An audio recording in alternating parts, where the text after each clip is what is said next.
अस्सलाम वालेकुम viewers, welcome to हिज़बास cuisine. आज हम बना रहे हैं क्रीमी चिकन सैंडविच और उसको बनाने के लिए जो चीज़ें हमें चाहिए उसमें सबसे पहली चीज़ है चिकन जो है हाफ़ के जी बोनलेस। इसमें हम शामिल करेंगे 1 चाय का चम्मच लहसुन अदरक का पेस्ट। साथ साथ हम इसमें शामिल करेंगे 1 चाय का चम्मच चिली सॉस। चिली सॉस एक बहुत यमी फ्लेवर देगा हमारी इस चिकन में। साथ साथ हम इसमें शामिल करेंगे आधी चाय का चम्मच पिसी हुई लाल मिर्च। आधी चाय का चम्मच इसमें हम शामिल करेंगे चिकन पाउडर और हम इसमें डालेंगे नमक। नमक अपने जायके के हिसाब से डालिएगा, कम डालना चाहें तो कम, ज़्यादा डालना चाहें तो ज़्यादा, आपकी अपनी मर्ज़ी है। साथ साथ हम इसमें शामिल करेंगे पिसा हुआ गरम मसाला। पिसा हुआ गरम मसाला डालने के बाद मैंने इसमें डाली थी पिसी हुई काली मिर्च। आई एम सॉरी मैं उसको रिकॉर्ड नहीं कर सकी, तो प्लीज़ आप उसमें ऐड कर लीजिएगा। उसके साथ साथ हमें चाहिए होगा फूड कलर 1/4 चम्मच। और फिर उसके बाद आप इस चिकन को अच्छे से मिक्स करें और मैरिनेट करके कम से कम 1 से 2 घंटे के लिए आप इसको रख दें। अगर आप नहीं रख सकते तो आप फ़ौरन भी बना लें, कोई मसला नहीं, लेकिन रख देंगे तो उसमें फ्लेवर बहुत अच्छा आएगा। अब चिकन तैयार करने के लिए हमें चाहिए होगा एक सॉस पैन जिसमें हम 2 टेबल स्पून के करीब ऑयल डालेंगे और साथ साथ हम इसमें अपनी चिकन को ऐड कर देंगे। चिकन को डायरेक्ट स्टीम पे मत रखिएगा। चिकन का जो एक मसालों का जो एक स्ट्रॉन्ग सा फ्लेवर आता है उसको थोड़ा सा ख़त्म करना ज़रूरी है, वरना उसमें से स्मेल आती है अजीब सी जो इतना अच्छा नहीं जायका देगी हमारी डिश को। जब चिकन अपना पानी छोड़ दे तो उसको स्टीम पे रखें ताकि जो पानी उसमें मौजूद है उसी में वो चिकन अच्छे से गल जाए। देखें हमारी कितनी मज़ेदार सी चिकन इसमें गल चुकी है। अब आप इसके रेशे करेंगे, उसको श्रेड कर देंगे ताकि हम सैंडविच बनाना हमारे लिए आसान हो जाए। चिकन को मैंने अच्छे से श्रेड कर दिया है। अब हमें इसकी सॉस तैयार करनी है। उसके लिए हमें चाहिए होगा सॉस पैन जिसमें हम डालेंगे आधा कप क्रीम। आप किसी भी कंपनी की क्रीम इस्तेमाल कर सकते हैं, मैं इस वक्त कुकिंग क्रीम इस्तेमाल कर रही हूँ। आप फ्रेश क्रीम भी इस्तेमाल कर सकते हैं। इसमें मज़ीद एक्स्ट्रा ऑयल डालने की आपको ज़रूरत नहीं पड़ेगी क्योंकि ऑलरेडी बहुत क्रीमी होगा तो इसमें ऑयल नहीं चाहिए। इसमें हम डालेंगे 1/4 टीस्पून सॉल्ट। साथ साथ हम इसमें डालेंगे आधी चाय का चम्मच काली मिर्च और इसमें हम डालेंगे आधी चाय का चम्मच सफ़ेद मिर्च। सफ़ेद मिर्च बहुत मज़े का टेस्ट देती है इस क्रीमी सैंडविच के अंदर, तो आप इसको ज़रूर डालिएगा। और साथ साथ हम इसमें डालेंगे आधी चाय का चम्मच चिकन पाउडर।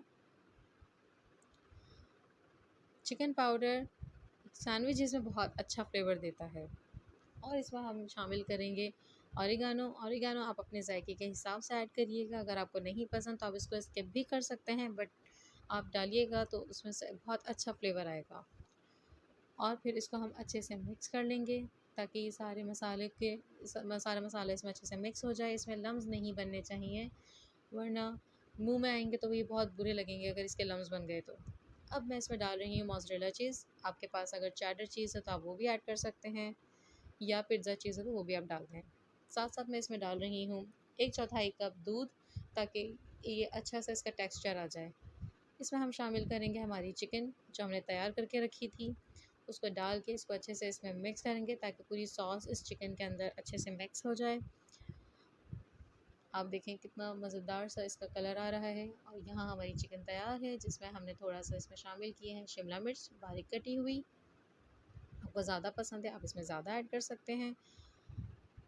अच्छे से इसको मिक्स कर लेंगे और इसके बाद हम इसमें शामिल करेंगे ब्लैक ओलिव्स। ओलिव्स बहुत अच्छे फ्लेवर के होते हैं अगर आप इसको सैंडविच में ऐड करें। इसको चिकन के साथ डाल के अच्छे से मिक्स करें, थोड़ी देर के लिए इसको सॉटे करें और उसके बाद हमारी चिकन तैयार है। अब हमें यहाँ ये करना है कि हमें ब्रेड पे इसको अच्छे से स्प्रेड करना है, मिक्सचर को अच्छे से लगाना है, लेकिन इतना नहीं भरना है कि वो सैंडविच में से गिरने लगे, तो भी वो सैंडविच को बहुत मैसी लुक देगा, अच्छा नहीं लगेगा। इतना रखें कि वो बहुत ज़्यादा हैवी ना हो। या और आप देखें यहाँ पे हमने अच्छे से अपने ब्रेड पे लगा दी है। आपको इसके साइड्स काटने की नीड नहीं है क्योंकि ये इतना ख़राब फ्लेवर नहीं देते, ये अच्छे लगते हैं। इवन अगर आप इसको सैंडविच को जब आप फ्राई कर लेते हैं उसके बाद वो फ़ील भी नहीं होते कि आपने साइड्स इसके नहीं कट किए। यहाँ हम अपने सैंडविच को अच्छे से बंद कर देंगे। मेक श्योर आपकी ब्रेड मीठी ना हो, ये फीकी ब्रेड होनी चाहिए। हम अच्छे से अंडे को फेंट लेंगे। अच्छा, अंडे को फेंटते हुए हमें ये चीज़ का ख्याल करना है कि हम इसमें मिल्क को ज़रूर ऐड करें। 2 टेबलस्पून के करीब मैंने इसमें मिल्क ऐड किया है, ताकि ब्रेड जो है वो पूरा अंडा एक ही दफ़ा में एब्ज़ॉर्ब ना करे। उसको थोड़ा-सा लिक्विडी फ़ॉर्म देना ज़रूरी है, ताकि एक लिमिटेड अमाउंट जो है ब्रेड हमारी इसमें सोक हो सके। उसके बाद हम इसमें लगाएंगे ब्रेड क्रम्स। ब्रेड क्रम्स लगाने के बाद देखें हमारे सैंडविच कितने ज़बरदस्त लग रहे हैं और ये तैयार हैं फ्राई होने के लिए। एक और मैं आपको दिखा देती हूँ अच्छे से करके, ताकि आपको आइडिया हो जाए। इसमें अंडे में हमने डिप किया, उसके बाद हमने इसको ब्रेड क्रम्स में अच्छे से मिक्स किया, कोट किया। ब्रेड क्रम्स लगाने का मकसद सिर्फ ये है कि हमारे सैंडविच को क्रिस्पी सा टेस्ट देगा। ये सिर्फ क्रिस्पी करने के लिए मैंने इस्तेमाल किया है। आप सैंडविच बगैर फ्राई करे भी खा सकते हैं, वो वैसे भी बहुत अच्छे लगेंगे। यहाँ हम थोड़ा ऑयल सॉस पैन में डालेंगे और यहाँ हम इसके बाद अपने सैंडविच को फ्राई करने के लिए रख देंगे। ये शैलो फ्राई कर रही हूँ मैं, डीप फ्राई नहीं कर रही। डीप फ्राई में बहुत ज़्यादा ऑयल सक कर लेगी हमारी ब्रेड। हमें इतना ऑयल डालना है कि वो खाने में बहुत ज़्यादा ऑयली ना लगे और बहुत अच्छा यमी सा फ्लेवर आए। और यहाँ हमारे मज़ेदार से सैंडविच तैयार हैं। आप देख सकते हैं कितने मज़ेदार लग रहे हैं। और ये देखिए हमारे सैंडविच, चिकन क्रीमी सैंडविच, ये हमारे सैंडविच तैयार है। अगर आपको मेरी रेसिपी अच्छी लगे तो प्लीज़ लाइक करिए, शेयर करिए, कमेंट्स करिए और सब्सक्राइब कीजिए। मिलते हैं अगली वीडियो में। अल्लाह हाफ़िज़।